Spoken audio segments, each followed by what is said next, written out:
malalala niady mafizay atrehako fa tsy vitsireo zay mankala aokianao no fialofako fantatrahoko izay nataoko teo imasonao ny fiainako niloreraka ny foko sy ny sakio ka de mila famonjena viamina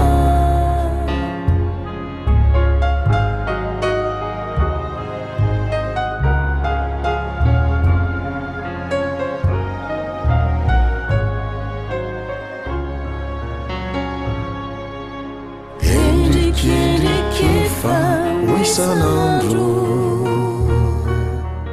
amin'ireo zava-tsy nata tompo ianao mahalala ny andro hitrangany marina toy za fantatrahoko izay nataoko sonao ny fiainako miloreraka ny foko sy ny sakio ka de mila famonjena viamina fantatrahoko izay nataoko teo imasonao ny fiainako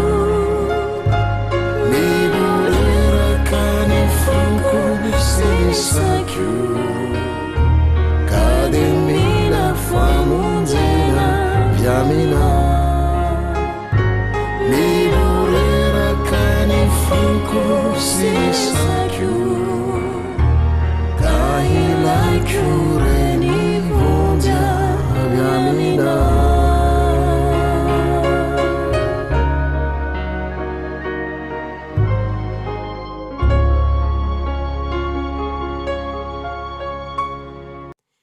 anandratranao ry Andriamanitry mpanjaka o sy ankalaza ny anaranao mandrakizay toria ankalazanao isan'andro sy hiderany anaranao mandrakizay toria lehibe Jehova ka tokony hoteraina indrindra ary tsy takatry ny saina ny falebiazany ny taranaka rehetra samy hidera ny asanao amin'izay mandimby azy sy anambara ny asanao lehibe ny laza voninahitry ny fiandriananao sy ny asanao mahagaga no saintsaintro ny heri ny asanao mahatahotra no tenen'ny olona ary ny falebiazanao no lazaitro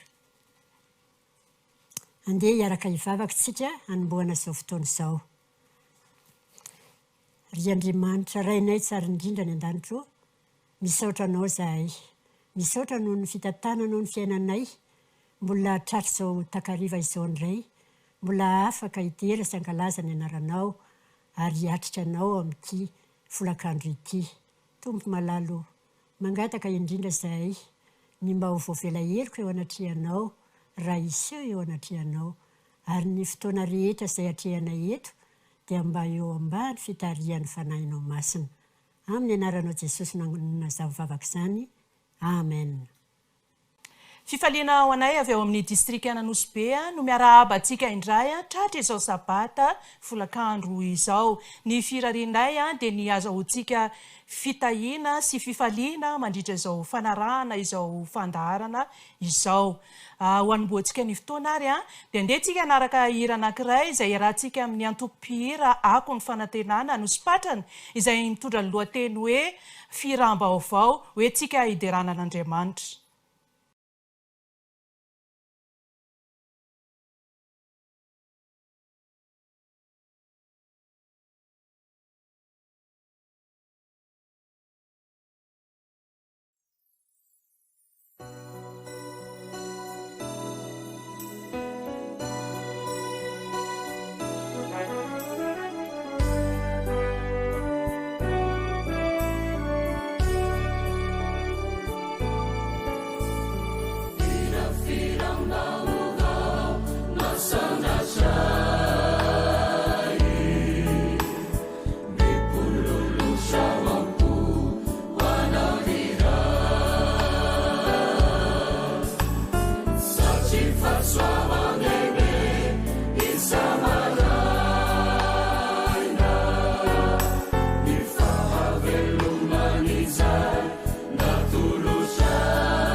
Amin'ity folakandro ity tsika dia mbola hanaraka hatrany ny loha-hevitra anankiray miady amin'ny herisetra. Mizara roa ny fandaharam-potoanantsika.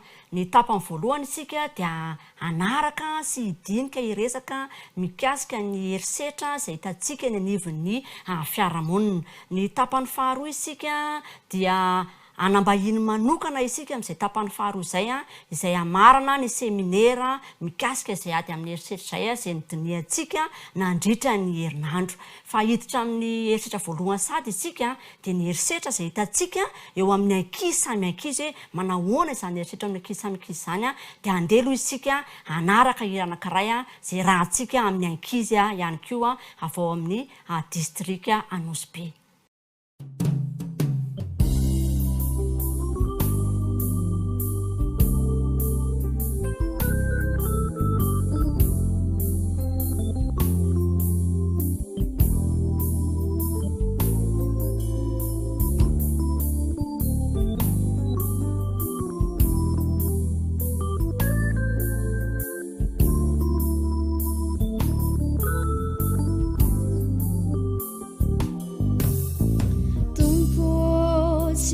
haiko izay ale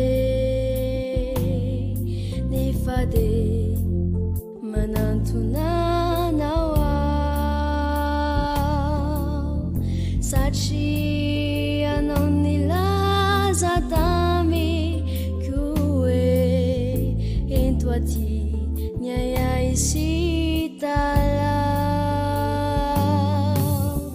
tompo tsy fantatro ny toy ny fiainako fa manaiky ny fitondranao ao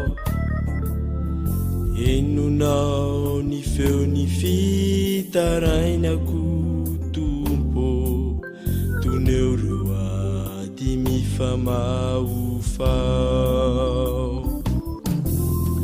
tanampolo sy fo mangaiay sainaketraka sy voton tebiteby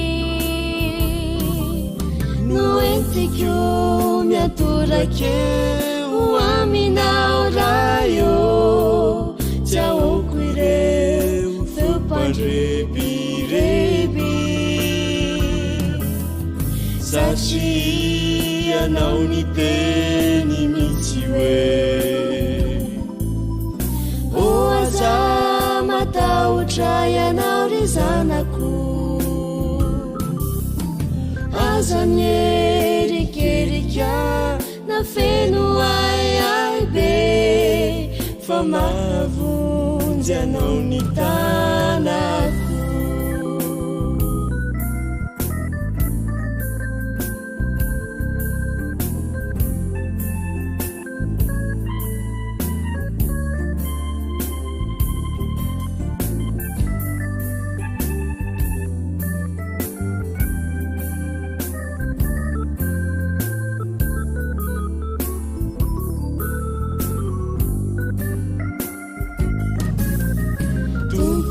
tsy fantatro ny toy ny fiainako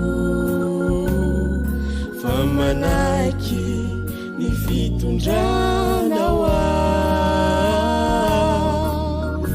enonao ny feo ny fitarainako tompo toneo reo ady mifamaofao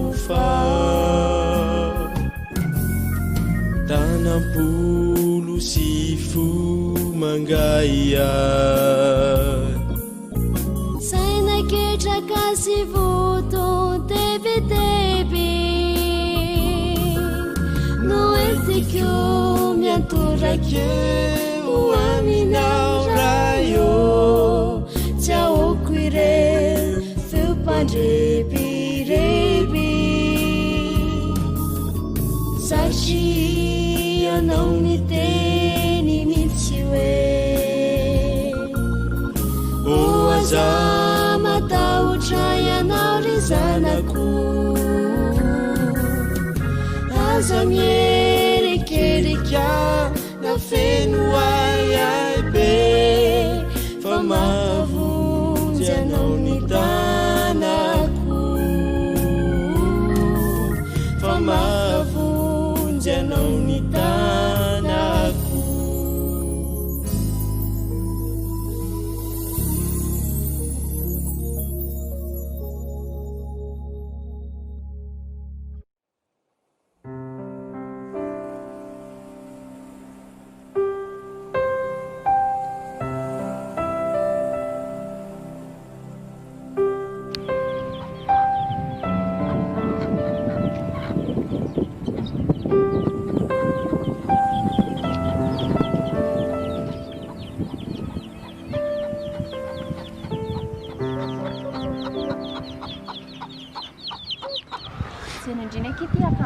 tsara be sady mety be amindreo mihitsy hoe e tsara kosa atikitika mety amindreo tsy tiako akeo sady io veky tsy mitovy amin'ilay akanjo safidy iny ry kosaki atao aza kosaki izy fa izaki tsy manana fa tsy marina ve zany e kosaki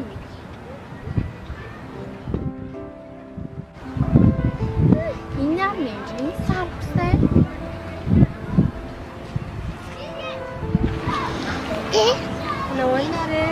Nakisafidy faha, tsisy fiara, tsisy fiara. Dikira ary sotra tsy miteny mihitsy. Nakindra faha amindrio eo. Eny ary mastoky nareo. Azo takisafidy a. Ndrikoa ke tokony tsy manao ohatranay fa manao zao izy ambany sandrio. Inona kindry sahako aminy eo sady za tsy miresaka amin'ny olona ohatr'ireny. Antra kosaki.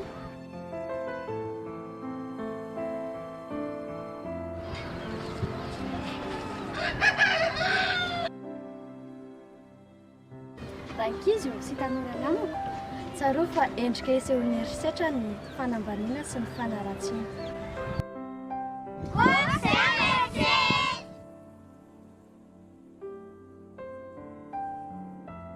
Araka ny tantara hitantsika teo iny zany a dia misy karazana erisetra ihany koa mety ho hitantsika tsy amin'iny any amin'ny fiarahamonina iny ihany fa mety iseho ihany koa ny erisetra ao atokantrano, mety hisy erisetra ihany koa any an-tsekoly ihany ka mba hanafoana zany erisetra izany a dia inona ry leokady no vahaolana omenao mba tsy hisy tso zany hoe erisetra eo amin'ny ankizy samy ankizy zany.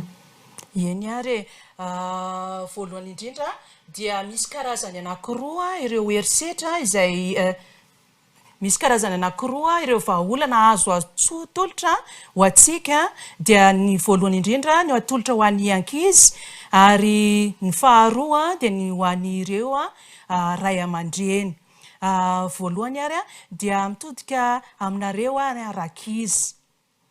Ny isoroantsika ny erisetra tsy hitranga dia mila ny fanehoantsika ny alemem-panahy sy ny fifankatiavana ao atokantrano voalohany indrindra. Satria nahoana moa? Satria ataontsika ahoana moa ny tian'ireo namantsika izay any ivelany nefa ny zoky zandritsika ao atokantrano tsy tiantsika tsy hanehoantsika alemem-panahy ka dia ny ao an-trano zany dia mahasehontsika zany alemem-panahy zany amin'ireo rahalahy sy anabavintsika na rahavavy sy anadahintsika ka ny fanehoantsika izany dia ny ao an-trano dia ahafahantsika mampiseho sy mitondra izany toetra izany eny anivon'ny fiarahamonina, eny anivon'ny sekoly izay misy azy ireo satria any anivon'ireo sekoly ireo no anehoan'ireo ankizy nareo ankizy izany erisetra izany matetika ka mino fa rehefa miaina izany alemem-panahy izany tsika ao atokantranotsika ao, miaina izany fifankatiavana izany tsika ao atokantrano ao dia izatra hiaina izany ihany koa isika amin'ireo namantsika eny amin'ny fiarahamonina,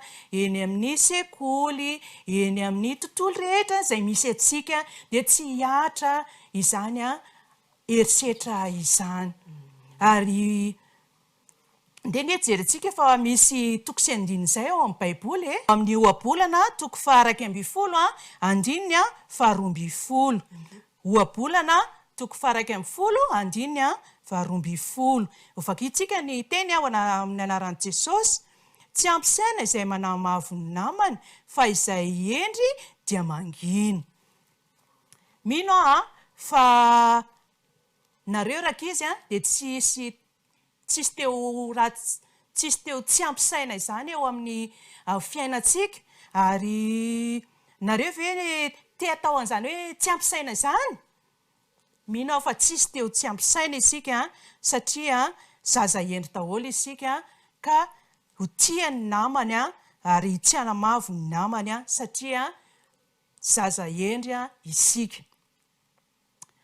Manaraka izay dia misy ihany koa ny vahaolana izay atolotra ho an'ny ray aman-dreny dia ny fiainana ny fanabeazana ny ankizy amin'ny fivavahana sy ny fahatahorana an'Andriamanitra dia ny ao an-tokantrano.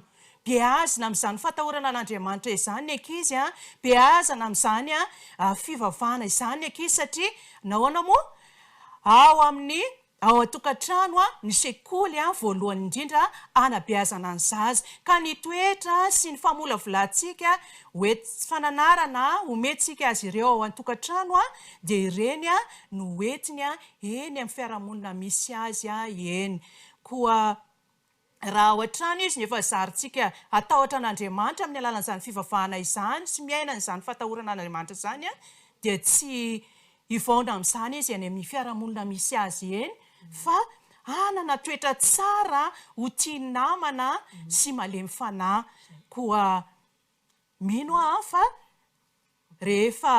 rehefa miaina izany izy ao atokantrano miaina izao ny zanantsika ireo ao atokantrano a dia itokantrano anjakan'ny fiarahamonina mirindra sy feno fifankatiavana sy alemepana ihany koa ny tokantrano misy antsika ao araka ny voalaza ao amin'ny ohabolana toko fa 12 andininy fa 9 ohabolana toko fa 12 a ny andininy fa 9 izay mivaky izao araka ny amin'ny anaran'i Jesosy zaro amin'ny lalana tokony aleny zaza ka na efa antitra azy izy dia tsy ala amin'izany mino fa arakaraka ny anazarantsika ny zanantsika amin'izay tokony hitiavantsika ny toetrany dia izany no iainany raha ao atokantrano isika no efa manabe azy arak'izay dia izay no hoentiny eny amin'ny fiarahamonina hoentiny eny amin'ny sekoly hoentiny eny amin'ny namany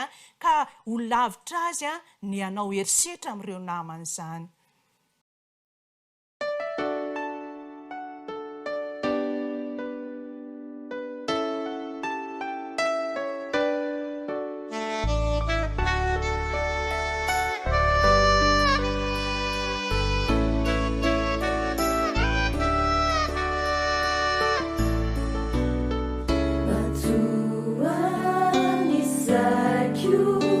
Mitady zao tontolo izao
metrakulanao anaty satria sy fokio adalana mahafaty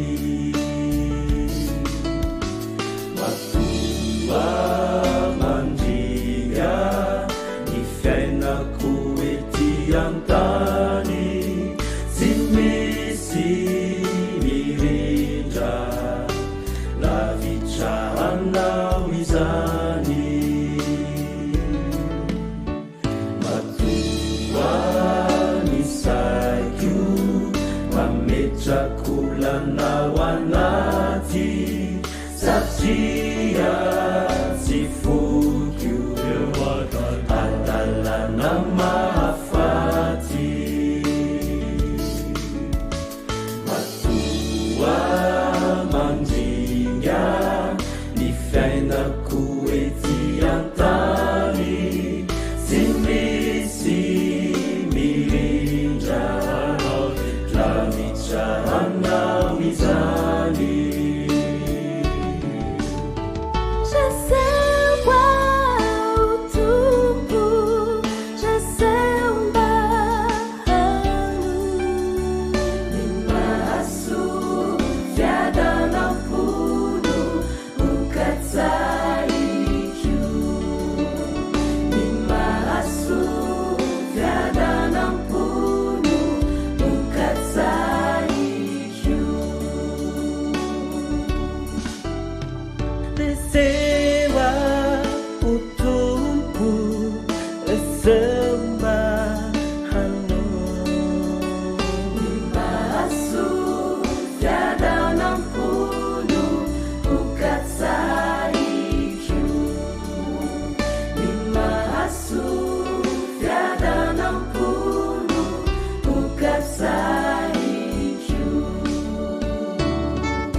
zay ary ny amin'ny eritreritra anankiray iny zay niseho teo amin'ny ankizy samy ankizy araka ny fitatsika tamin'ny voalohany dia maro ireo eritreritra izay hita ny anivon'ny fiarahamonina dia anjey ary tsika hanaraka indray amin'ny alalan'ny seho anankiray eritreritra anankiray izay mitranga eo amin'ny ray aman-dreny sy ny ankizy.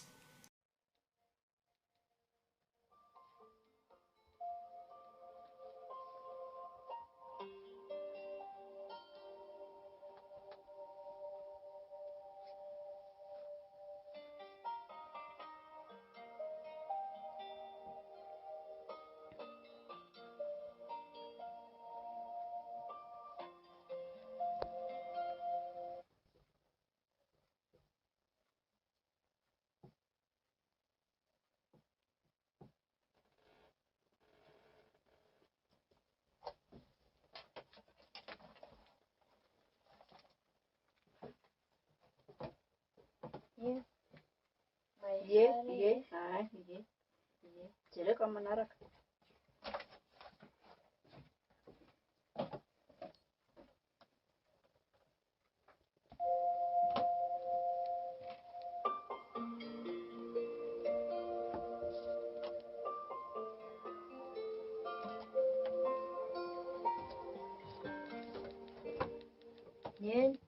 Tonga ndray amba meu gote. Rehefa avy eo miaraka miantsentsika dia vidianako.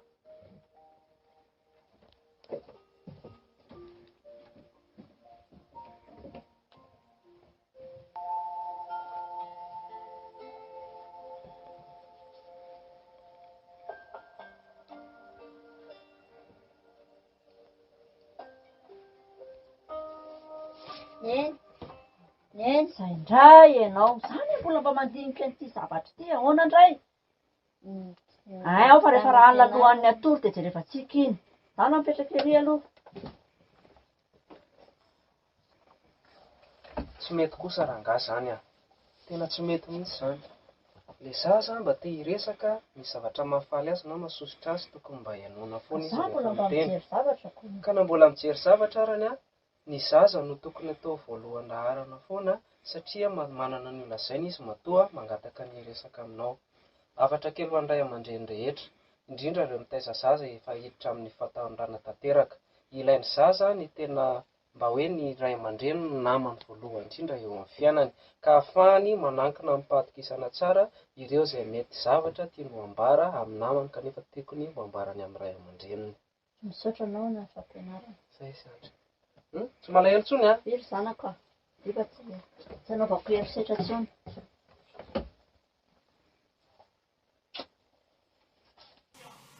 Karazana herisetra anankiray zao iny hitantsika teo iny Odile dia nefany a maro mbola misy herisetra maro ny ataontsika amin'ireo zanakitsika ireo izany hoe ataony ray aman-dreny amin'ny zanany dia misy ireo herisetra ara-pihetseham-po ohatra hoe ireny fanesoesotsika azy ireny latsalatsa ataontsika azy ireny tondra vokatra eo amin'ny toe-pony izy ireo izany. Misy ihany koa ny herisetra ara-tsaina izay ampiarintsika amin'ireny zanatsika ireny. Ohatra hoe tsy alefantsika mianatra tsotra izao izy, alefantsika mandeha mianatra izy, manimba ny sainy izany satria nahoana moa ny namany mandeha mianatra, izy nefany tsy avelanao andeha hianatra, mipetraka ao an-trano izy dia efa manimba ny sainy ankizy izany. Eo ihany koa izay matetika ny ahitantsika azy dia ny herisetra ara-batana sy ny ara-pananahana. Ka ao anatin'izay herisetra ara-batana izay ohatra ny hoe ny famonoantsika azy ireo tsy ara-drariny, kapoantsika amin'ny tsy amin'ny antony izy, tsy azavahintsika aminy nefa ny hoe izao ny antony kapoantsika azy kanefany dia mitondra fahavoazana indraindray ary izy ireny tena mitondra takaitra noho ireny vono sy ratra ataontsika azy ireny. Dia manoloana izay ary Odile dia inona indray ary ny vahaolana ho arosontsika ireo ray aman-dreny mba hialana amin'izany herisetra miatra amin'izany zanaka ataontsika amin'izany zanaka izany.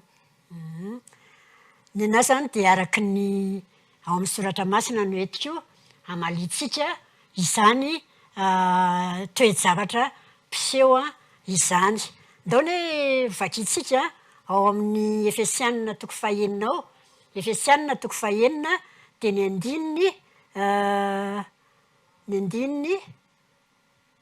fahaefatra. Ny andininy fahaefatra dia mivaky toy izao amin'ny anaran'i Jesosy. Ary ianareo iray aza mampahatezitra ny zanakareo fa tezao amin'ny famaizana sy ny fananaran'ny tompo izy. Ianareo iray aza mampahatezitra ny zanakareo fa tezao amin'ny famaizana sy ny fananaran'ny tompo izy. Araka izany teny izany mazava tsara angamba izany teny izany. Isika ray aman-dreny izany mitodika amintsika ray aman-dreny izany eto dia tokony isika ray aman-dreny andanjalanja tsara ny fomba fitezantsika ireny ray aman-dreny ireny zanak'ireny azafady. Rehefa miteny izy ireny dia tokony mba hiaino isika. Fa inona hoe izany tenenao izany? Indraindray mantsy isika dia variana amin'ny ao an-tokantranontsika ao amin'ity fiainana efa mihasarotra ity dia be da be ny alean'izay tsika ray aman-dreny ka na dia misy zavatra tiany zanakitsika atao arany dia tsy hainoantsika mihitsy izy ireny. Ka arak'izany tenin'Andriamanitra izany dia aokantsika izany mba tsy ho ahatonga fahatezerana amin'ireny zanakitsika ireny. Manaraka izany ihany koa dia tokony hitaizany zanakitsika amin'ny fahalemem-panahy tokoa isika. Izay dia zava-dehibe tokoa. Tokony ny ray aman-dreny izany tokony hivavaka ho an'ireny zanakitsika ireny aza no ataontsika mba hahafahantsika mitondra azy amin'ny lalana tsara, mba tsy hisy herisetra intsony ahazo an'ireny ankizy ireny ataontsika amin'ny ray aman-dreny. Mety tsy nay angambany ny herisetra ataontsika indraindray amin'ny teny sy ny esoeso fananarantsika anazy kanefa mety hiteraka herisetra lalina ho an'ireny zanakitsika ireny izany zavatra izany. Ao koa ny fomba fitaizantsika ray aman-dreny ireny zanakitsika ireny. Ampetaitsika loatra izy ireny ao an-tokantrano ao. Tsy petesitsika mahitsy ny fahavelantsika anao izay tiany ataony. Nefa izany zavatra izany dia miteraka herisetra atao amin'ny ankizy satria ireny zanak'ireny a rehefa misy zavatra ratsy ataony dia tokony hampafantaritsika ray aman-dreny azy zany a mba hahafahany manitsy a ny zavatra ataony satria ao amin'ny baiboly ao koa dia misy toko sy andininy tena mahalaza izany tsara dia ao amin'ny ohabolana 7/10 ny andininy 7/10 ny ohabolana 7/10 andininy 7/10 a dia mahalaza tsara ny tokony hitondrana ireny zanak'ireny a tsy goragoraina ihany koa nefa izy ireny a sady tsy hoentina amin'ny herisetra fa haitsika tsara mitondra azy dia hoe faiziny zanakao a fa mbola misy azo antenaina ihany nefa aza dia enti-po loatra fandrao mahafaty azy arak'izany teny izany ara dia tokony ahita izareny zanakitsika ireny amin'ny fahalemem-panahy fa tsy amin'ny darodaroka foana misy zavatra kely tsy mety dia tsongotsongo kely a na darodaroka be foana fa mba haitsika mba ho haitsika ny mandanjalanja ny fihetsintsika ho fitaizana ireny zanakitsika ireny.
So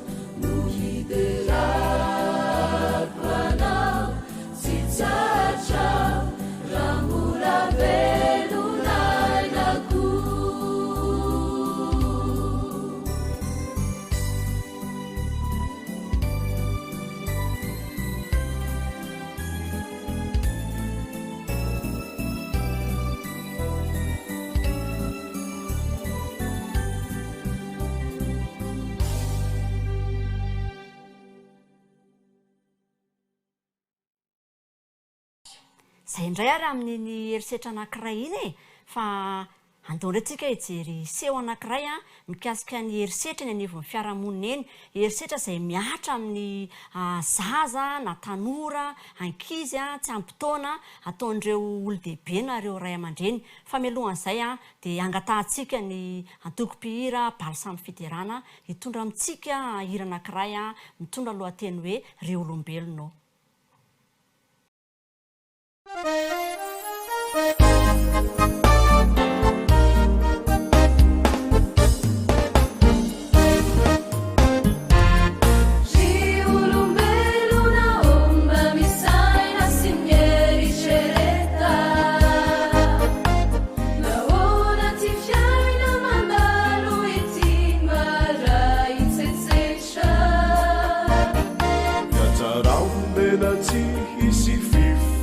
Finare fankahanana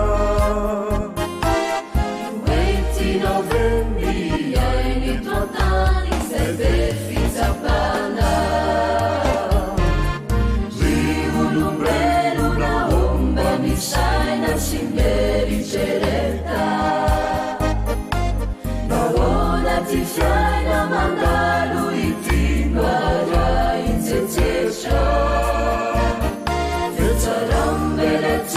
Isi fifanya finari fankalana Wenti novendi aine totani zebe fizapana Zaru viene fofawa vini anjo natina nanau Iariare zaina felinata mapuna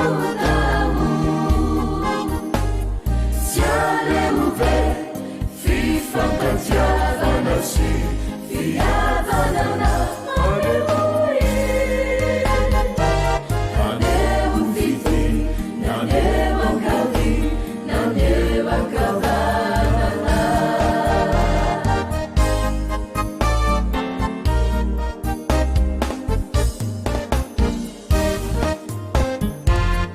Giulombelo na oa tudi unifusi Saina Zeri tumpo te sosi zaina fulini aina Unsa ni fumina itare unjin simisi piai Tuecha mapiavaka azi injinja ngeleme panai Chiamino mia di sassa zara zaraina Dare il vini giania di affanulanza la zaina Siale uve fifa catiavana si fiavana la Naneu fiti naneu ancavi Naneu ancavanana Eji chiamiro na mia di sassa zara zaraina Dare il vini giania di affanulanza la zaina Siale uve fifa catiavana si fiavana la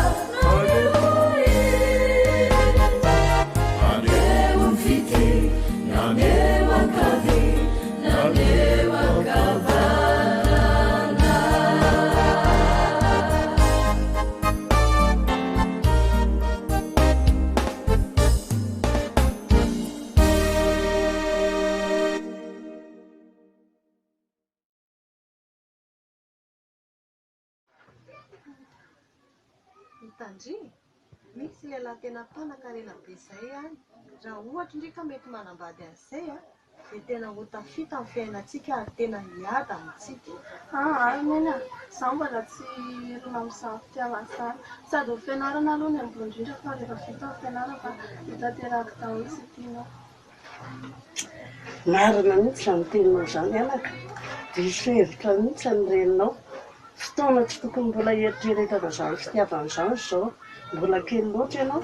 Koa ny fianarana aloha tena kirizana masy, rehefa lasa olona manam-pahaizana ianao a, dia ahita va tena sy fahazo avy amin'Andriamanitra, satria fanambadiana tsy azo terena mihitsy fa Andriamanitra no manome izay tena vadi-sahazanao. Koa ny teniko aminao dia izao a, mahereza aza mety voarebirebin'izany fitiavana izany fa tsy afaka miaraka amin'ny fitiavana sy ny fianarana, ary tsy afaka misy olona hamery olona ity olona iray mihitsy. Izao raha teo koa voalaza ny tenin'Andriamanitra ato amin'ny tononkirany Solomonina toko 2:7 tapany farany hoe aza mamona manaitra ny fitiavana raha tsy efa sitrapony. Koa tohizany eritreritra tsara nananao izany dia ho tafita ianao. Marina tokotra n'izany akia, izany ny etan'ny karena sy etan'ny vola dia manery andrianam-bato fotsiny, fa ny fona izany akoa fianara tsara. Indray ary ny tantara mahakasika ny herisetra atao amin'ny zaza tsy ampy taona na hoe ny ankizy. Inona indray ary izany no azontsika resahana mahakasika an'izany ry Leokadia? Maro dia maro araka ny hitantsika teo dia maro dia maro ireo voka-dratsy teraka izany herisetra ataontsika amin'ireo zaza tsy ampy taona izany. Misy ny fahasimbana eo amin'ny ara-batana, misy ihany koa ny fahasimbana eo amin'ny toe-po sy ny toe-tsaina eo amin'ireo ankizy tsy ampy taona ireo. Manana vahaolana nefany azo aroso isika mahakasika izay mba hisoroantsika izany herisetra ataontsika eo amin'ny ankizy tsy ampy taona izany. Dia ny voalohany amin'izany dia ny tsy fampanambadintsika aloha loatra ireny zanakitsika ireny. Indraindray manko isika ray aman-dreny indray no manao antery sy mampanambady aloha loatra ireny ankizy ireny ka miteraka fahasimbana eo amin'ny vatany sy ny toe-tsainy izany. Ary manaraka izay ihany koa dia misy amintsika ihany koa no mandefa ireny zanakitsika ireny handeha hiasa. Mbola tsy ampy taona izy dia ho terentsika izy hiasa hanampy ny fidiram-bola ao amintsika, ao amin'ny tokantranontsika, kanefa mbola tsy adidin'ireo ankizy ireo izany miasa izany, fa adidintsika ray aman-dreny izany, ka tsy tokony ho terentsika ny ankizy hiasa hampidi-bola ho antsika. Misy ihany koa ny tokony hanajantsika ireo zony ankizy. Ireo zony ankizy izay misy indrindraindrindra hoe mbola zony ankizy ny milalao, zony ankizy ny mianatra nefany terentsika tsotro izao izy, tazontsika ao an-trano izy, tsy hianatra, tsy lalao, ampanaovitsika ny raharahantsika ao an-trano. Misy fotoana hanomezantsika lalana azy handeha hilalao, misy fotoana hanomeza hikarakarany sy hanampiany antsika ray aman-dreny, fa tsy hoe izy no handeha hiasa hanampy antsika ray aman-dreny foana dia lasa tavela ilay zo ananany dia ny fianarany sy ny zony hilalao izany satria mbola anisany manabe azy ny lalao. Marina izany Leokadia. Ndao ary jerentsika indray ary ny baiboly ao amin'ny Salamo 7:20 izany dia ny andininy 9 ndao jerentsika. Salamo 7:20 ny andininy 9 izay mivaky toy izao amin'ny anaran'i Jesosy. Indro lova avy amin'i Jehovah ny zanaka maro, tamby ny ateraky ny kibo. Lova avy amin'i Jehovah ny zanaka maro izy ary tamby ny ateraky ny kibo. Araka izany mahalova azy izany zavatra sarobidy tokoa izany lova izany. Tena sarobidy manana ny tombam-bidiny ny zanaka ka tsy tokony ho simbasimbaina foana. Fa haintsika tsara no mitahiry azy ireny eo amin'ny fahafenony, kolokolointsika tsara izy ireny mba ho tonga lafatra eo amin'ny fiarahamonina.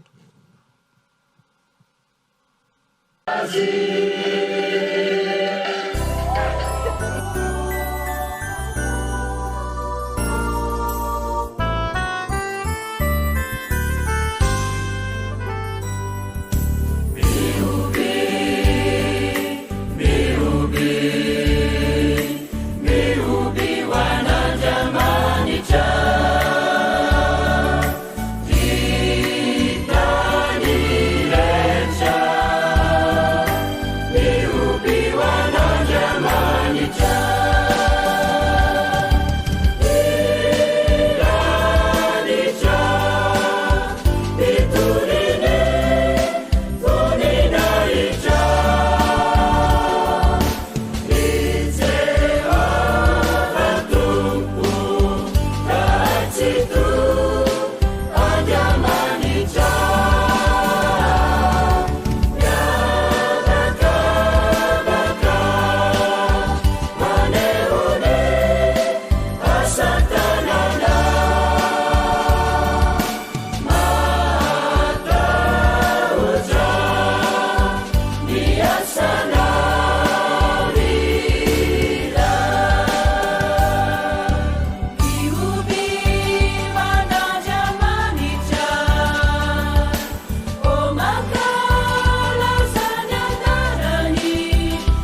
ao atokantrano koa dia misy karazana herisetra hita dia hojerevantsika indray zany zao amin'ny lalan'ny seho ny herisetra izay mitranga eo amin'ny mpivady ao anivon'ny tokantrano ao ndeo arahantsika izay seho an-tsehatra izay.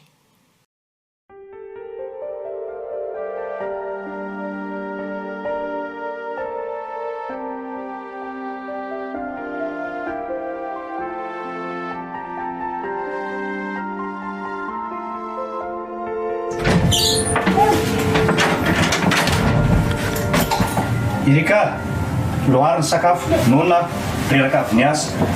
Sakafo ngefa masaka e. Aiza be sermone ianao fa lohariny sakafo, rehefa tsy anao koa zanakao raha matoty dia mitsangana ianao mandoatra sakafo Efa vita ny sakafo, efa masaka, efa vita na ka lohary are, reraka. Andry ianao sisay, efa ngefa. Mitsangana ianao, andana lohariny sakafo.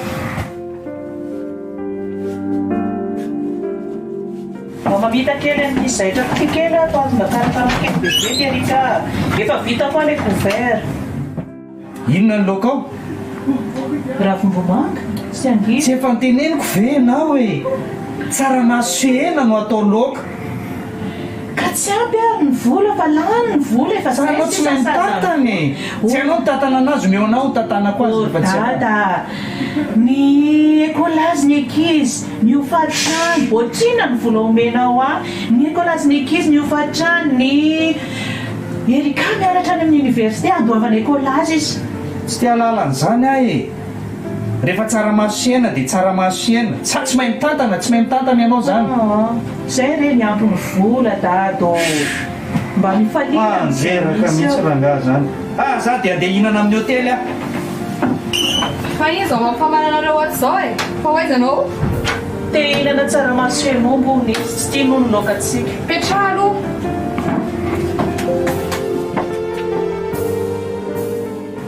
zay nge nefa niteneniko anao dady aleo za hiasa mba manampy fidiram-bola miditra ato amin'ny tokantranontsika nakako anao vady dia hikarakara ny zanako hikarakara ny tokantranontsika tsy misy miasa eo e ndray kosa ary dala manina zao izy raha mba havela miasa ka raha manao nge tsy maharaka atsika za zanako firy ny fiainana amin'izao efa sarotra tsy mahazo miditra amin'izany ianao responsabilité ako zany manina zao raha mba fiainana koa fifanapina fa tsy vitan'olondrery raha fanapo vola afaka mihina kely isan'andro ianao tsy maninona na isan'andro anao marina tondro ariva afaka mihinantsika mihina kely tsika sady be ny fivoahan'ny vola ato amintsika dia mba mifanampy izy amin'izay mitombo ny vola miditra mba afaka misana ny fandaniana rehetrarehetra kely ny vola omena ho ahy isam-bolany ohatrany tsy resy lahatra ka tsy resy lahatra an'izany zany modady aleo za niazy aleo za niazy ao tombontsoantsika ihany ange zany nda hoare ekeko ny tenina renanake mafinaritra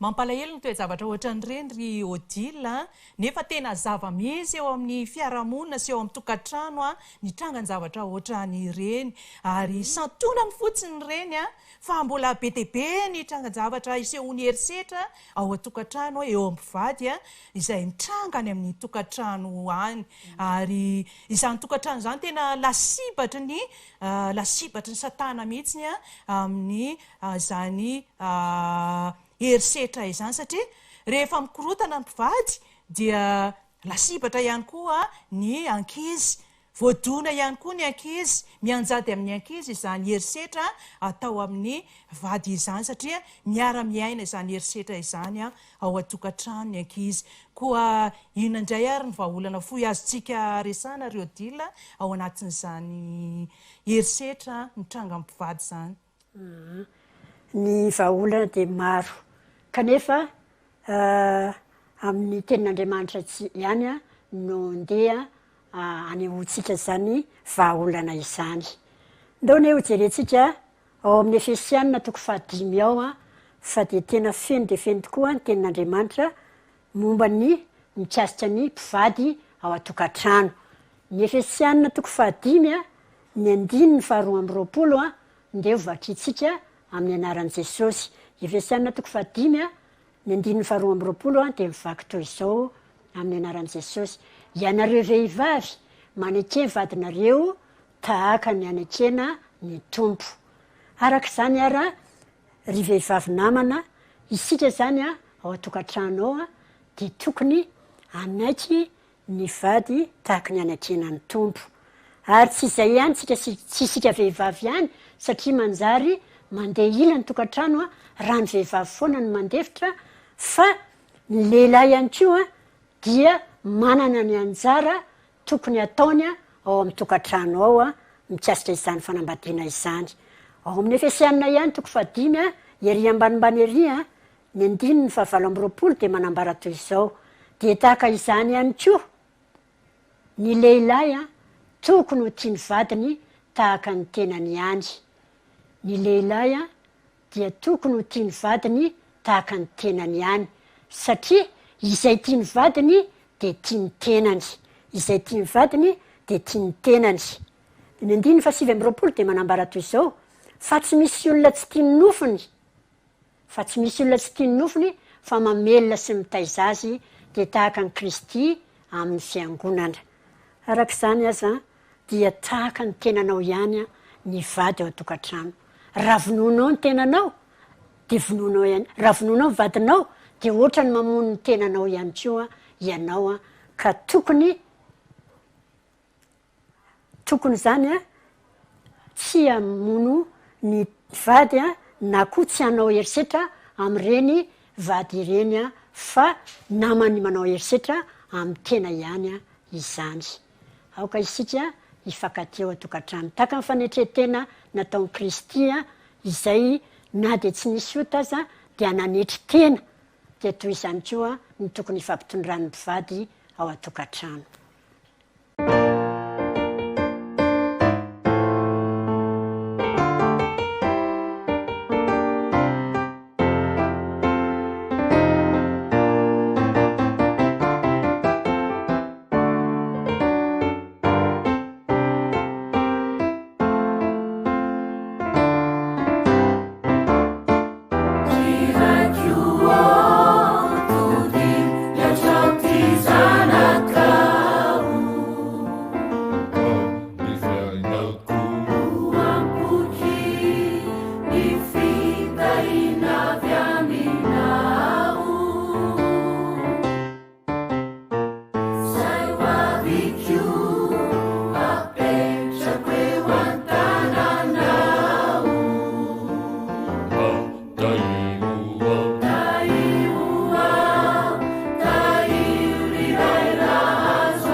zay indray ary ny amin'iny herisetra anankiray a tena anivon'ny fiarahamonina iny fa ity misy karazana herisetra anankiray izay tsy eritreretantsika kory hoe herisetra miseho a eny an-dalambe eny a eny amin'ireo toerana fitsangatsanganana ireo toerana maro samihafa izay toa tsy eritreretin'ny olona kory hoe herisetra ho arahantsika amin'ny seho atsehatra zay rehefa avy eo famelohan'izay anefany a dia andeha aloha tsika anaraka hira anankiray indray a iarahantsika amin'ny antoko-pihira vao amin'ny fiangonana anosa ato andrefana voalohany a andeha ioby an'Andriamanitra isika miaraka amin'ireo a antoko-pihira ireo.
ndraiky kosa rakizy tena tsy mety zany meme olona semba zany fa sitrapon'Andriamanitra ane zany e tokony ataontsika zao a manampy anazy eto.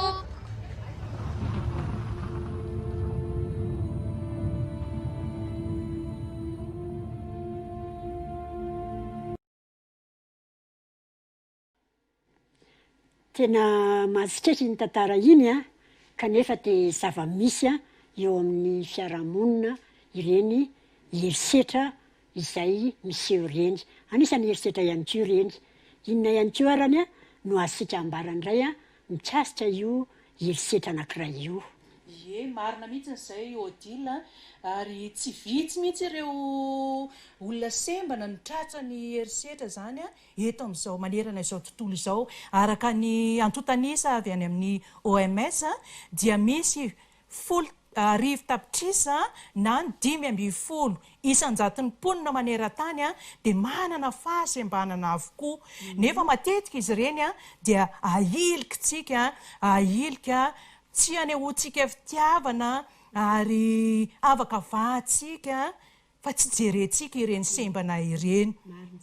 Nefany mila ny fangorantsika izy, mila ny fahalalantanantsika izy, mila ny fanampiana avy amintsika izy ary mila fitiavantsika izy eo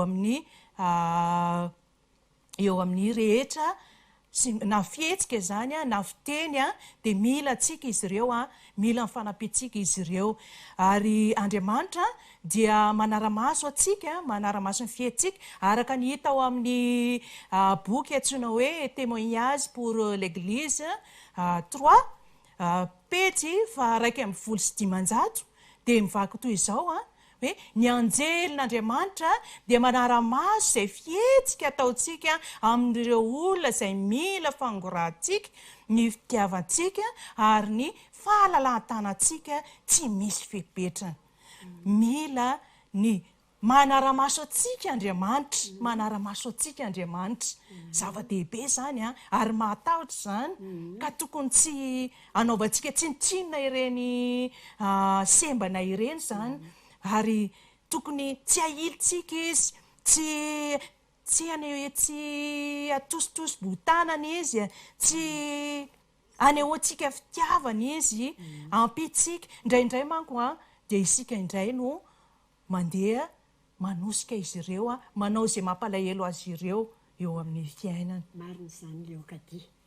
Ao amin'ny baiboly eo azany Jesosy dia tena honena ireny olona manana fahasembanana ireny. Izy dia anisany nijery manokana ao amin'ny tantara ao ny sembana, ao ny fanasitranana ny mandrinja, tao ny fijerena manokana ny jamba, tao koa ny kilemaina, ny mona. Izany rehetrarehetra izany tena ataon'i Jesosy tamin'ireny olona sembana ireny. Ka noho izany isika indray ve no anelikilitra ireny sembana ireny fa tokony ho tiantsika tahaka ny olona rehetra ireny sembana ireny. Ao amin'ny tenin'Andriamanitra ao zany dia misy ihany koa hovatritsika ao amin'ny Matthieu toko 2:20, Matthieu toko 2:20 no vatritsika, Matthieu toko 2:20 dia ny 7:30 tapany faharoa dia manambara toy izao. Matthieu toko 2:20 ny 7:30 dia manambara toy izao tapany faharoa hoe amin'ny anaran'i Jesosy: tiavo ny namanao tahaka ny tenanao, tiavo ny namanao tahaka ny tenanao. Araka izany zany dia anisan'ny namana ihany koa ireny sembana ireny ka tokony hanehoantsika fitiavana ihany koa.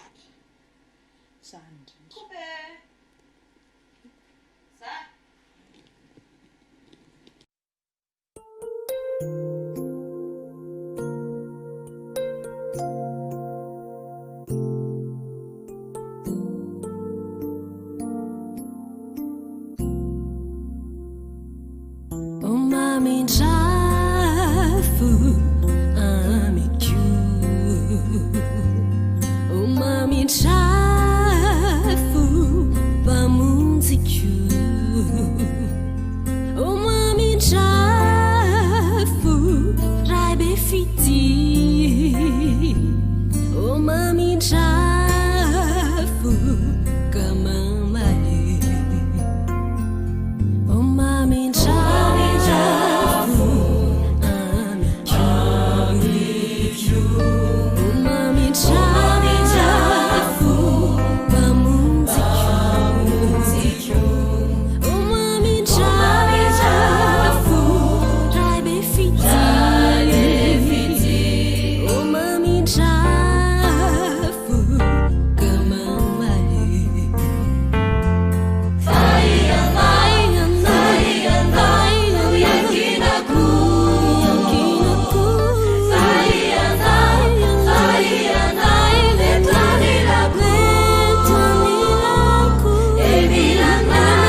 ao amin'ny tenin'Andriamanitra ao ao amin'ny Exodosy toko 20 ao didy 10 izy io dia misy didy anankiray ao didy 15 hoe manajany rainao sy ny reninao mba ho maro andro ianao indraindray dia toa tsiraraitsika ary tsirarain'ny olona akory izany didy izany ka eny anivon'ny fiarahamonina eny dia misy be antitra izay tsinotsoniavina izy ireny hiarany herisetra ihany koa ho arahantsika amin'ny seho an-tsehatra anankiray indray hoe manao ahoana ny fitrangana izany herisetra izay ataon'ny olona amin'ny be antitra izay dia manarafinaritra indray ary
Federação, dona Ana, Sabata não há nada. Shoja tu. Mandu apa no? Mandu ada macam itu. Murah-murah yang tarat ni.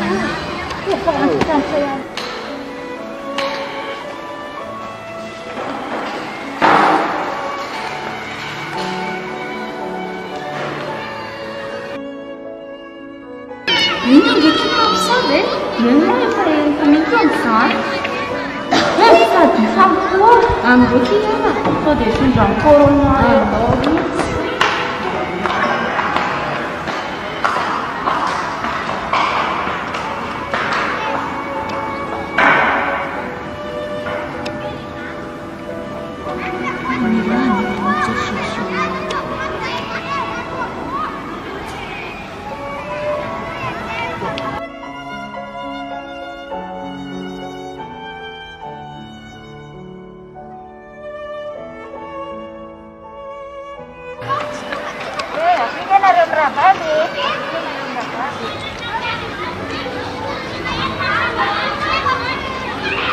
Sorry, Sabata. Bukan misi Sabata. Cepat Sabata natu itu.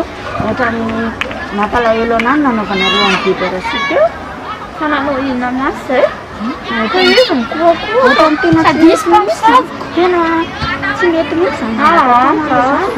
Tina cilet misam. Jaya mandir lagi. Kita tu naris. Hello. Hello mas.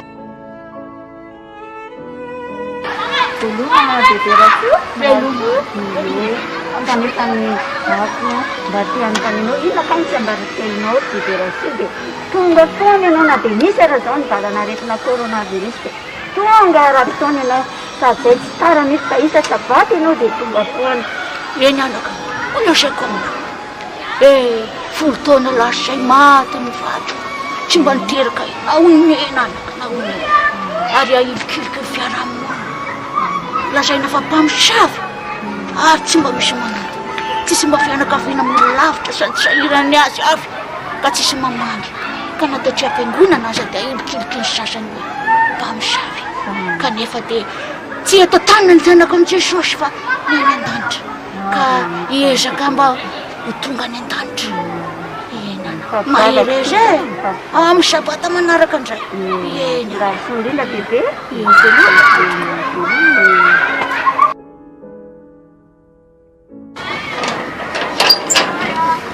Ohatrany tsy mety mihitsy fianakatsika tamin'ny bebe Rasoa teo fa kotrina an-tsavan'izany sady reky efa antitra mbola zany akaiky nanongatsika eky fona aminazy ary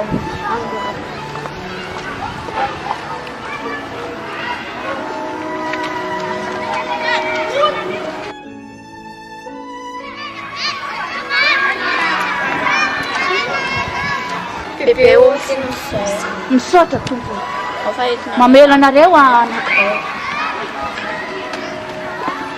alainy misaotra misaotra manana tanora tokoa jesosy takanay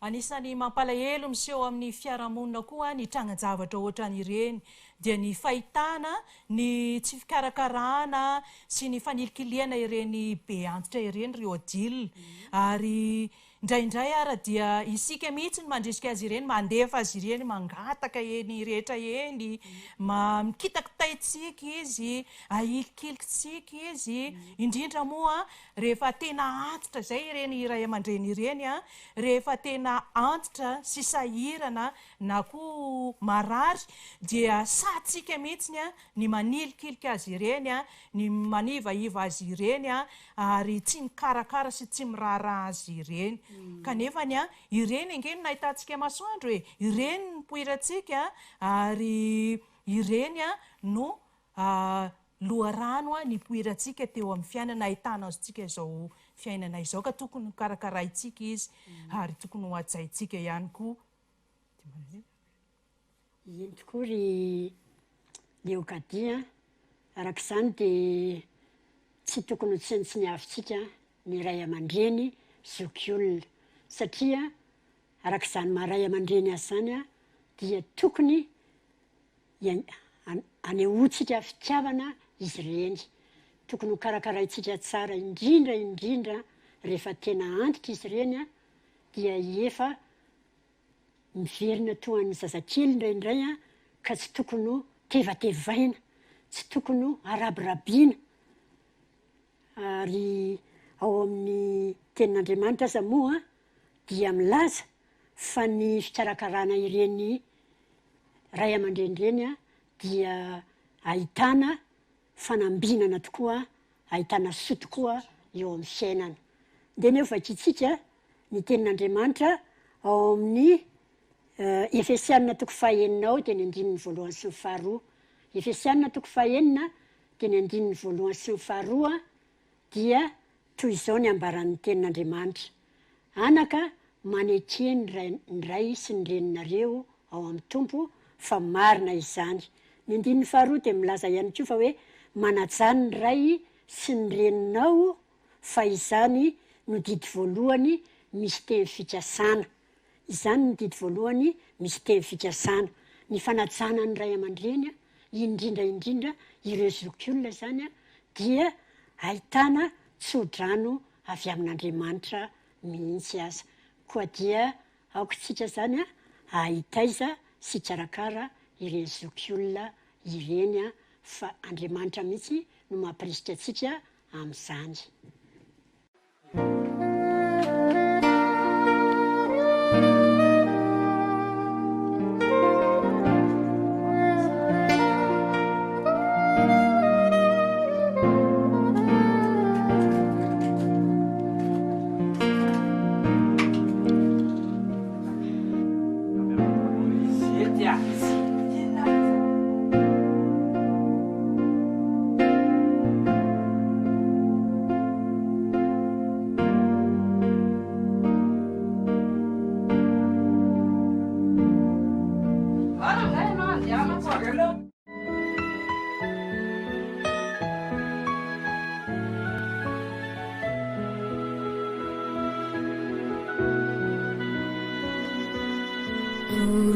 Turun-turun fukuri tumpu macaruri utanata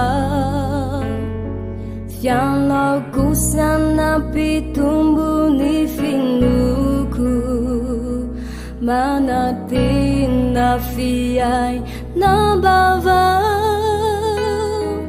Irula sakuti Quadinuna Fatsimi Chikaurai bifiti Suyana fananai Kumbuna tutu Calvary. Itiorirai manatunana kamalulutena nauzai sitraka ekeko sasa nifuku sifana sai Jesu de apiwa.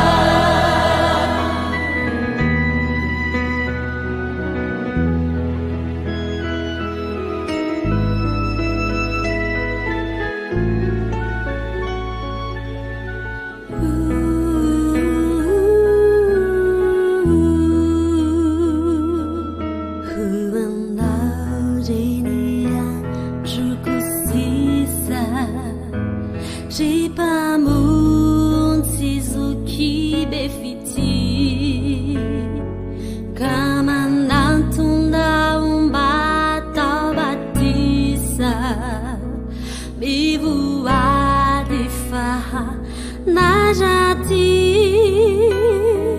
bulandu fuamanja kamalemi katantanu tsiusula faka ni faka panai ubenyumbieni yanana faka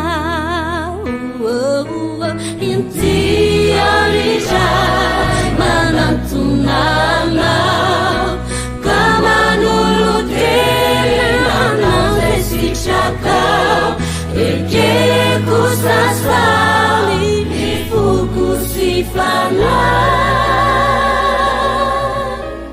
sai Jesu de apiwa. Itiorirai manatunana kamanulutena nauzai sitraka ekeko sasali nifuku sifana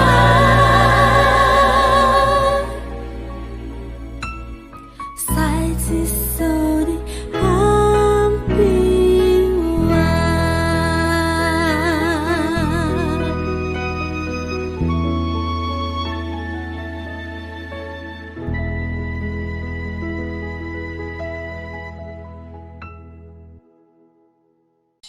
Dia izay indray ary izany amin'ireo karazana herisetra izay hitantsika eny amin'ny toerana famezivezentsika eny anivon'ny fiarahamonina eny.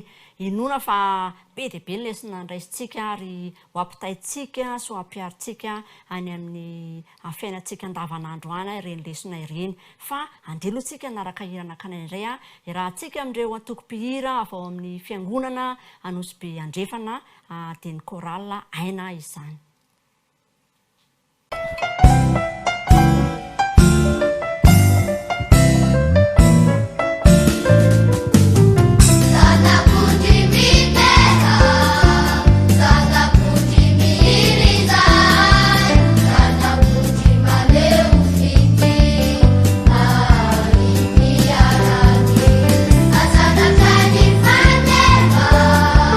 Angani na imafini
Nipetrahana ny distriktan'ny Anosbe nanasa anay indray département sy pasteur amin'izao famaranana ny séminaire mahakasika ny ady amin'ny herisetra izao.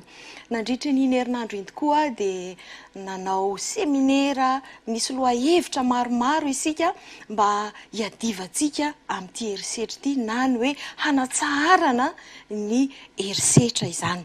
Nisy lohahevitra anankienina no diniantsika nandritra ny herinandro andenge ho averintsika fitipitinina kely izany lohateny izany. Tamin'ny voalohany isika dia niresaka ny hoe ny herisetra mila fanovana. Ny herisetra amin'ny ankapobeny sy ny zava-misy tena amin'ny fiarahamonina ary hitantsika tamin'izany fa tena ilaina fanovana ity herisetra ity. Ny andro faharoa dia ny hoe iry mahory. Izy ity dia niresahantsika ny fifandraisam-pivady sy ny herisetra izay miseho eo anivon'ny tokantrano. Ary nandraisantsika vahaolana ihany koa izany. Teo amin'ny fahatelo dia nisy ny hoe tia noho ny niresahantsika manokana ny momba an'ireo tovovavy sy ny herisetra izay miatra amin'ny tovovavy indrindrindrindra raha ohatra ka akaiky hiditra ao amin'ny tokantrano izy.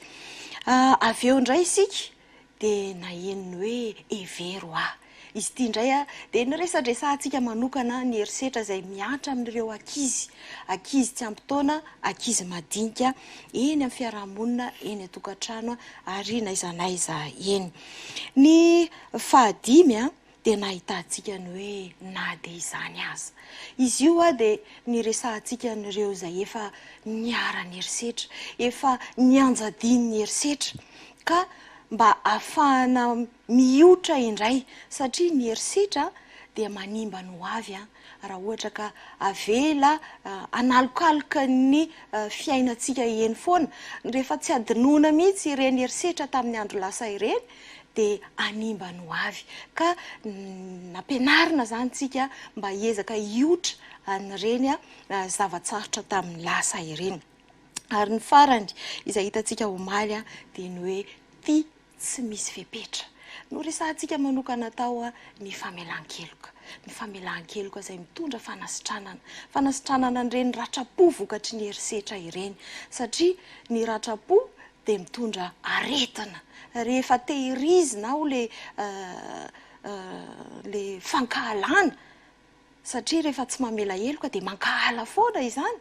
Dia manimba ny fiainantsika ary indrindrindrindra ny fiainana ho avy dia ny fiainana mandrakizay. Zay no séminaire narahana nandritra ny herinandro iny. Pasteur androantsika hijery lohahevitra vaovao izay toa tsy mahazatra. Satria nandritra ny herinandro iny dia mahakasika ny fifandraisana sy ny herisetra eo amin'ny samy olombelona izany. Fa ankehitriny kosa dia misy herisetra karazany hafa. Inona indray izay resahantsika izay. Marina indrindra zany Madame Vatosoa ary miarabantsika rehetra ihany koa. Lohahevitra sarobidy koa no nijerevantsika nandritra ny herinandro mahakasika ny herisetra ary tena zavatra iainan'ny olona mihitsy zany herisetra izany eny fa na dia hatramin'ny zaza ka hatramin'ny olona lehibe azy ary isaky sokajy ny olona mihitsy dia miatrika an'izany herisetra izany. Fa amin'ity an'io ity dia misy endrika herisetra anankiray izay ohatran'ny hoe tsy heverin'ny saina hoe atao le izy kanefa zavatra misy zavatra iainantsika ankoa dia tsy ina zany fa herisetra ataontsika amin'Andriamanitra. Zany hoe sika indray zany no manao herisetra amin'Andriamanitra. Dia hojerevantsika hoe ahoana moa no fisehoan'izany herisetra amin'Andriamanitra izany. Misy lohahevitra vitsivitsy ao anatin'izay hoe herisetra amin'Andriamanitra zay pasteur. Satria Andriamanitra dia tia antsika, nahary antsika, mpamorona ihany koa izy. Dia mety misy herisetra ve ataontsika olombelona amin'ny mahazay mpamorona an'Andriamanitra izay. Zay zany no lafiny voalohany amin'le hoe herisetra amin'Andriamanitra. Dia herisetra zay ataotsika amin'andriamanitra amin'ny mampamorona an'andriamanitra. Andriamanitra namorona an'izao rehetra zao. Ary andriamanitra rehefa namorona an'izao rehetra zao dia voalazan'ny ten'andriamanitra ny Genesisy fa tsara indrindra ozizy ny asa tanan'andriamanitra. Anatin'izany ny zava-maniry, ny biby maro samihafa ary isika olombelona ihany koa. Dia rehefa namorona an'izao rehetra zao andriamanitra dia niteny izy ao amin'ny Genesisy 2 andao ny vakitsika ary ny ten'andriamanitra Genesisy 2:15 dia izao le ten'andriamanitra. Rehefa avy namorona n'izao rehetra zao izy dia izao ny teny tamin'ny olombelona. Genesisy 2:15 dia hozy izy andriamanitra hoe Jehovah-andriamanitra nitondra andra lehilahy ka namponina azy tao amin'ny saidena. Dia misy zavatra napetraka andriamanitra teo tamin'ny olona dia niasa sy hitandrina azy. Zay tsara le tenin'andriamanitra fa rehefa namorona n'izao rehetra zao andriamanitra zay tsara indrindra dia nentin'andriamanitra ny olombelona dia nampitoeriny zay le hoe nitondra azy ka namponina azy nampitoetra ny olona teo amin'le zava-boary tsara tare. Dia ny ten'andriamanitra tamin'ny olombelona zany dia hoe miasa sy hitandrina an'ilay zava-boary. Dia niesetra mety ataon'ny olona zany amin'ny mpamorona an'andriamanitra dia ny contraire an'izay na mifanohitra amin'izay sady tsy miasa izy, tsy miasa n'lay zava-boary izy, zany hoe tsy mikolokolo sy ny sisa no tsy mitandrina ihany koa. Tsy miaro an'ilay zava-boary zay noforoan'andriamanitra. Manao herisetra amin'andriamanitra tsika amin'ny mampamorona an'andriamanitra amin'izay lafin'izay. Raha azoko tsara zany dia herisetra amin'ny zava-boary zay nataon'andriamanitra. Herisetra raha ny tena marina dia herisetra amin'ilay andriamanitra zay namorona n'ilay zava-boary. Satria andriamanitra namorona ny zava-boary. Dia manao herisetra amin'ilay mpamorona ny zava-boary tsika zany rehefa tsy miaro ny zava-boary sy tsy mikolokolo ny zava-boary. Mazava. Lafiny anankiray sahady izay mampirisika atsika sahady zany mba hiaro ny zava-boary satria fananana ihany koa ngereny izay nomen'andriamanitra ho tandrovantsika. Hiditra amin'ny tapany manaraka indray zany sika aloha hevitra anankiray ao anatin'izao hoe manao herisetra amin'andriamanitra izao dia ny hoe herisetra mety ataotsika ihany koa ama tompony zavatra rehetra an'andriamanitra. Misy ihany koa ve izay herisetra ataotsika olombelona indray zay ama tompony zavatra rehetra an'andriamanitra izay. Marina tokoa zany. Ary io zany ity endrika herisetra anankiray ity no tena matetika miseho eo amin'ny fiainantsika. Dia ny herisetra zay ataotsika amin'andriamanitra amin'ny matompo ny zavatra rehetra an'andriamanitra. Ahoana moa voalazan'ny ten'andriamanitra ao amin'ny Salamo 4:20 dia mazava be ny voalazan'ny ten'andriamanitra. Dia hozy izy Salamo 4:20 zao vaky ny ten'andriamanitra. An Jehova ny tany sy izay rehetra eo aminy, izao rehetra zao sy ny ponina eo aminy. Zay voalaza ny ten'andriamanitra. Anizaka izao rehetra zao izy an Jehova. Andriamanitra ne ny tompon'izao rehetra zao anazy zany zao rehetra zao. Ny tany sy izay rehetra eo aminy dia an Jehova. Ary amafisin'ny ten'andriamanitra Kai 2:15 dia mbola milaza izy hoe ay ho Jehova, ay ny volamena sy ny volafotsy an'andriamanitra. Dia lay herisetra zay ataotsika zany amin'ilay andriamanitra zay tompony zavatra rehetra dia ina moa zany tazonitsika, alaitsika lay fananana zay an Jehova. Dia mandroba zay mihitsy mandroba an'andriamanitra sika zany satria an Jehova kay le nyzao rehetra zao dia robaitsika le fananan'andriamanitra zay anazy. Dia ina zavatra mety endrika zany zavatra zany eo amin'ny malaky toko fahatelo de milaza ny ten'andriamanitra malaky toko fahatelo ny andininy fahavalo ka hatramin'ny fahafolo de zao le voalaza ny ten'andriamanitra ao amin'io toko sy andininy io ary ao izany tena milaza mihitsy hoe lay herisetra zay ataon'ny olona amin'andriamanitra zay tompo ny zavatra rehetra de ahoana izy izy zao voalaza malaky toko fahatelo manomboka ny D-5 handro zay le manao herisetra amin'andriamanitra mandroba an'andriamanitra ny olona de mandroba an'andriamanitra nefa andriamanitra ny tompo ny zavatra rehetra de ahoana fomba fisehoan'zay ozy izy voalaza ny ten'andriamanitra amin'ny fomba baona nisehon'zay de ozy izy nefa hoy ianareo amin'ina moa no androbaina anao andriamanitra o ahoana moa zany hoe mandroba an'andriamanitra zany de ahoana ozy izy mivaly ten'andriamanitra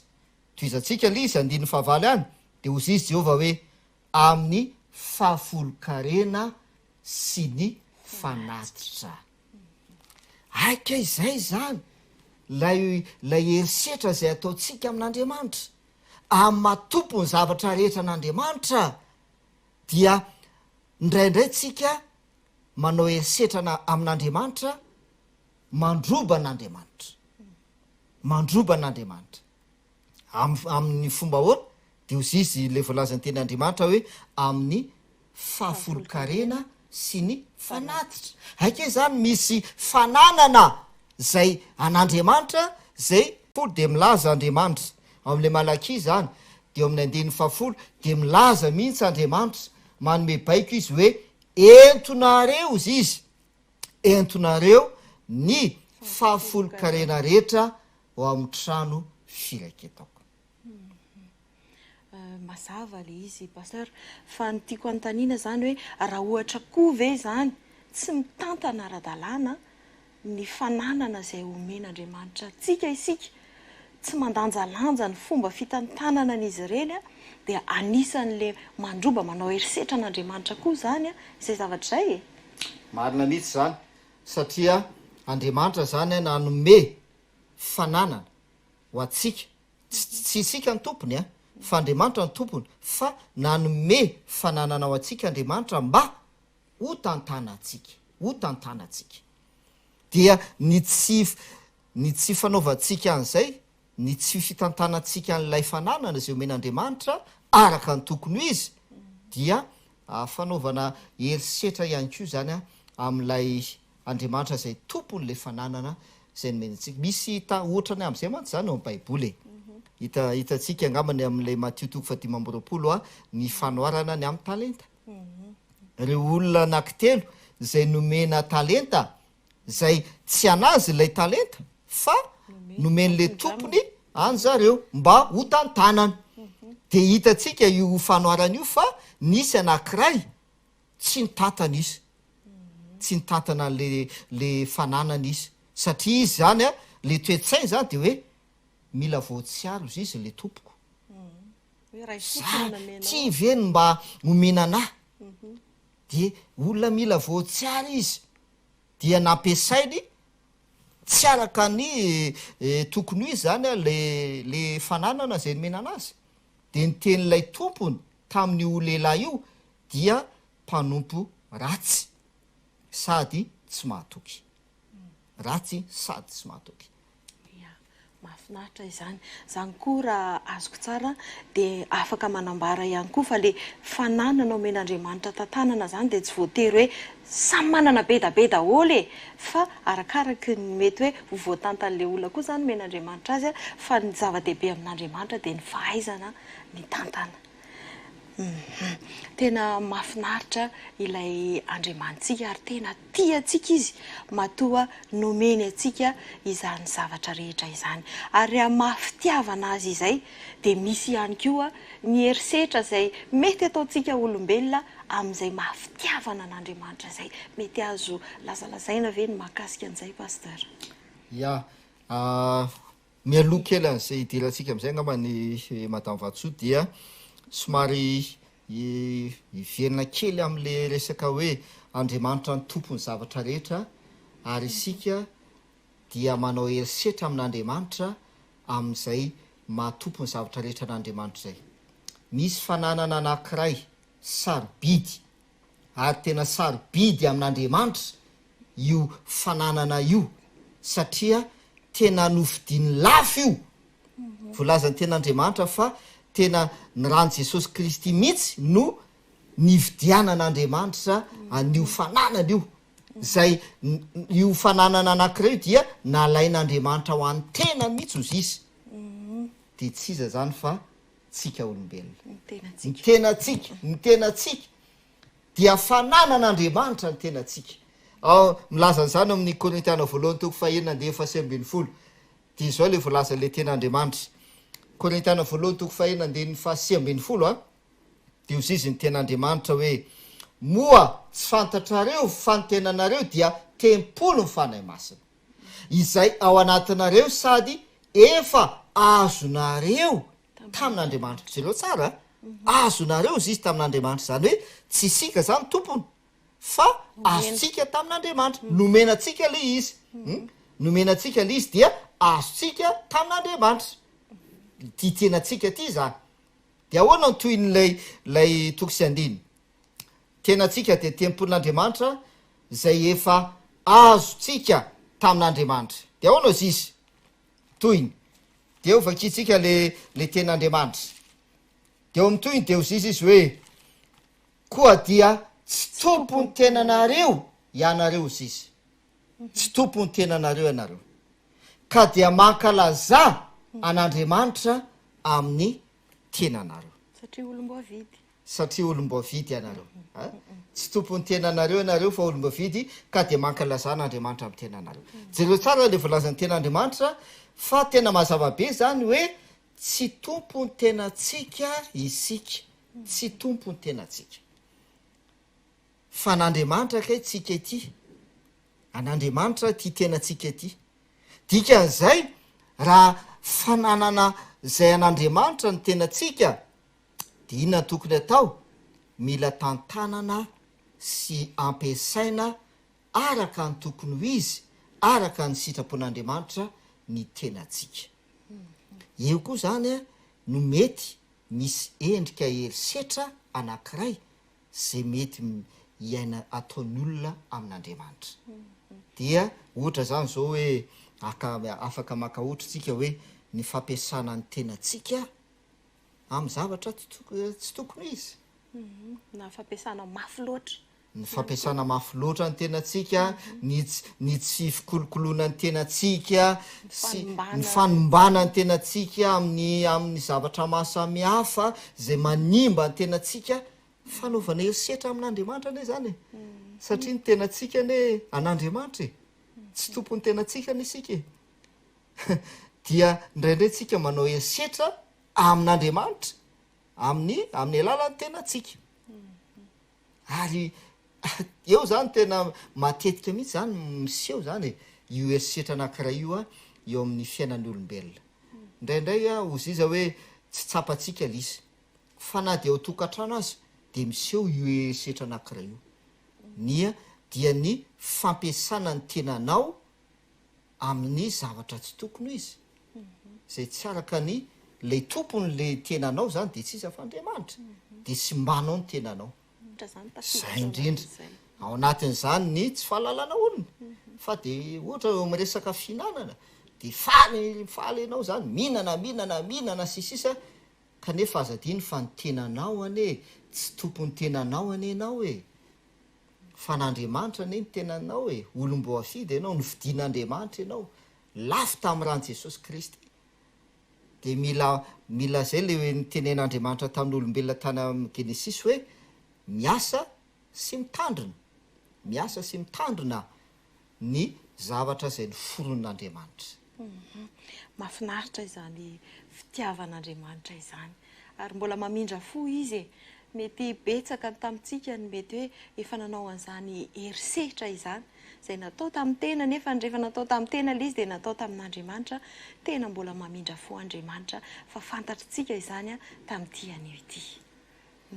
de ndao ary idiratsika le resaka fitiavana teo marina tokoa ny voalaza ny ten'andriamanitra fa andriamanitra de fitiavana ary andriamanitra de nampiseho ny fitiavany tamitsika mafy izy teny mahazatra atsika le hoe fa toy izao nitiavan'andriamanitra zao tontolo zao nomeny ny zanalay tokana mba tsy ho ve zay rehetra mino azy fa anana fiainana mandrakzay ny fitiavan'andriamanitra atsika noho ny fitiavan'andriamanitra atsika de nomeny ny zanalay tokana ho atsika noho ny fitiavan'andriamanitra andriamanitra tia atsika andriamanitra tia an'izao tontolo zao andriamanitra tia ny olombelona de noho zay fitiavan'andriamanitra ny olombelona zay dia nomeny ho atsika jesosy kristy le zanalay tokana dia ohatrany ahoana zany zao mba endrika ny herisetra zany zay ataontsika amin'andriamanitra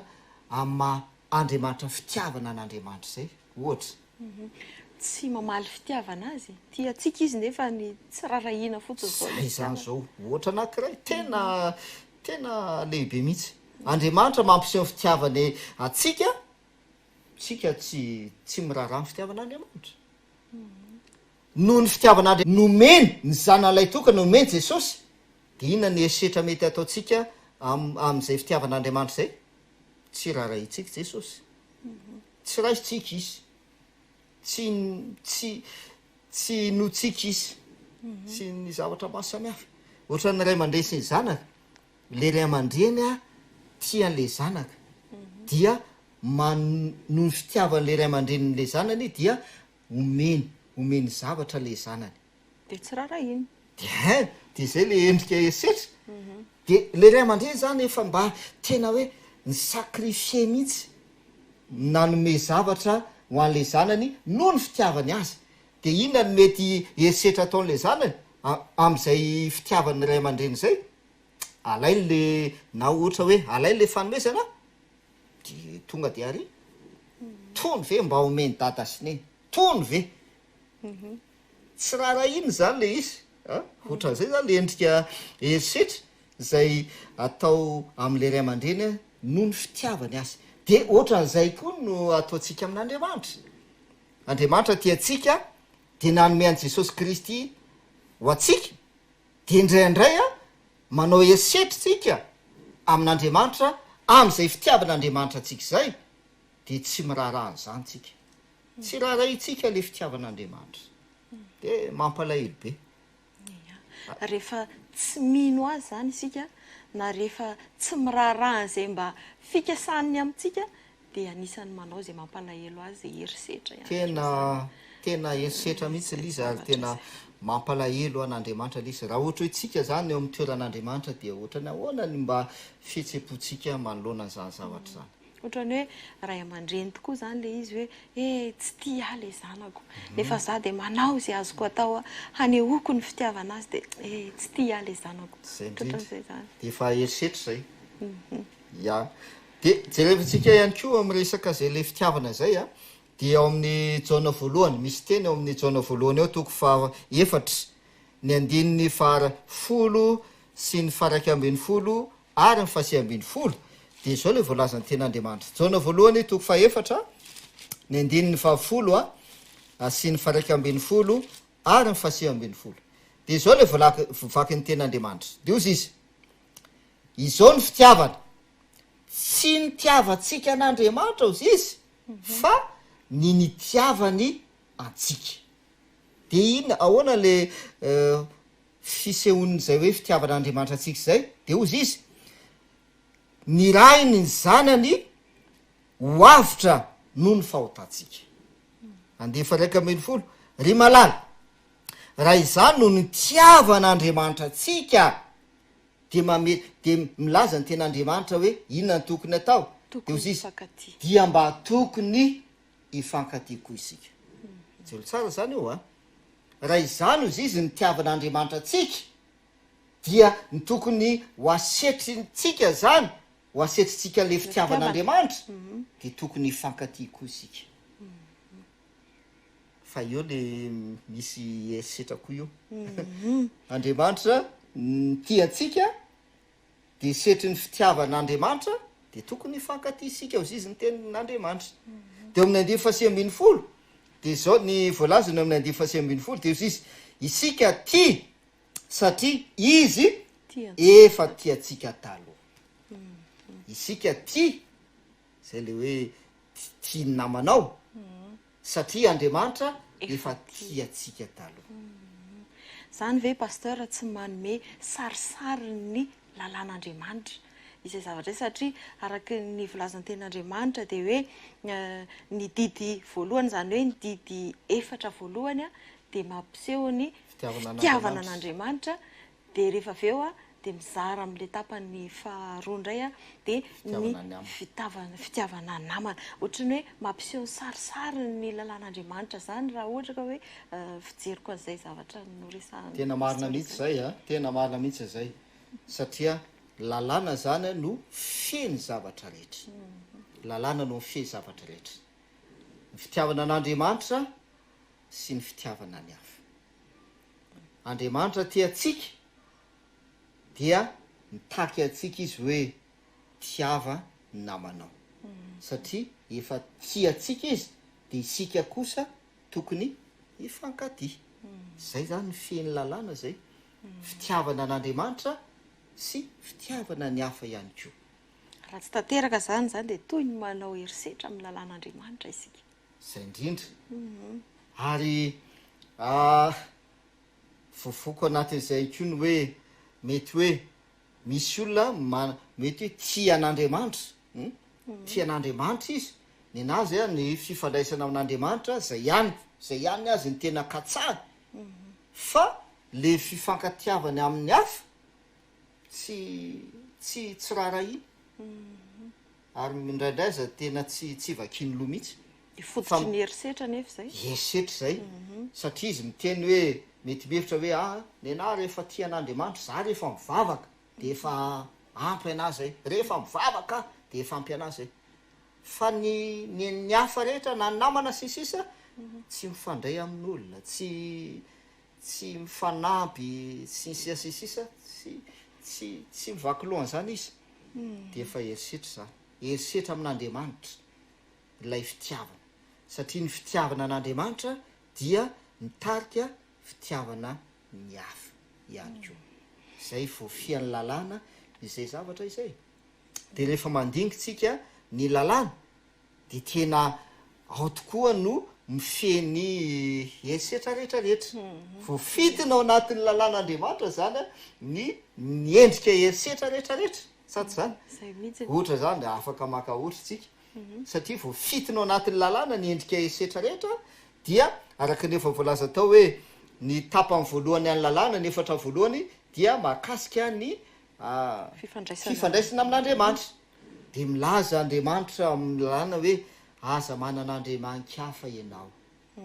Dia aza manao herisetra amin'Andriamanitra zany ianao hoe ka hoe lasa ianao manompo sampy. Efa manao herisetra amin'Andriamanitra ny ianao zany. Dia milaza Andriamanitra amin'ny didy folo hoe aza manan'Andriamanikafa ianao afa-tsy zay ihany. Dia mitohy le izy.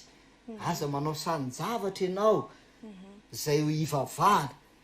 Herisetra koa amin'Andriamanitra koa kay zany. Dia aza tonontononina foana ny anaran'i Jehovah Andriamanitra ao. Satria herisetra zay ataon'ny olona amin'Andriamanitra koa zany. Fanaovana tsinitsina an'Andriamanitra ane zany e. Tonontononina foana ny anaran'Andriamanitra. Fa ny ivahivana an'Andriamanitra. Fanaovana tsinitsina an'Andriamanitra ane mahatonga an'Andriamanitra miteny zany amin'ny didy folo hoe aza manonona foana ny anaran'Andriamanitra e.